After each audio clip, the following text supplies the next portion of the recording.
Hello friends అందరికీ hi అండి. ఇవాళ నేను మీతో ఒక మంచి టేస్టీ విషయం షేర్ చేసుకోవాలనుకుంటున్నాను. ఏంటి అంటే మనం రెగ్యులర్గా ఇంట్లో జున్ను చేసుకుంటూ ఉంటాం కదా. అందరికీ జున్ను అనేది ఇష్టంగా ఉంటుంది. చక్కగా ఆవు పాలతో గేదె పాలతో జున్ను చేస్తూ ఉంటాం. బట్ నవేడేస్ జున్ను పాలు దొరకడం అనేది చాలా కష్టమైపోయింది.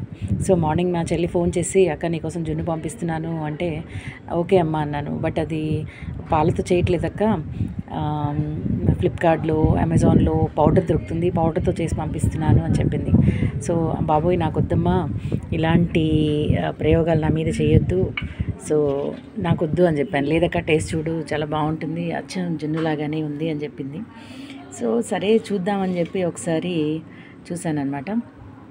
చాలా బాగుందండి. అచ్చం మనం ఎలా పాలతో చక్కగా ఇంట్లో చేస్తామో అట్లాగే మొత్తం బెల్లము, ఇలాచీ పౌడరు, మిరియాలు అన్నీ వేసి చక్కగా చేస్తే సేమ్ టేస్ట్. అసలు కొత్త వాళ్ళకి మీరు పెడితే అసలు వాళ్ళు గుర్తుపట్టలేరనమాట. ఇది జున్ను కాదు, ఇది పౌడర్తో చేసింది, ఇది కాదు అనేది వాళ్ళు గుర్తుపట్టలేరనమాట. అలా ఉందన్నమాట. సో ఒక్కసారి మీకు వీలుంటే కనుక తప్పకుండా ట్రై చేసి చూడండి. అచ్చం జున్నులాగే ఉంది. మనం జున్ను పాలు లేదని చెప్పేసి మనం జున్నుని మిస్ అవ్వకుండా హ్యాపీగా ఇలా చేసుకుని తినొచ్చు అనమాట. ఓకేనా friends, thank you. Happy tasty day. Thank you.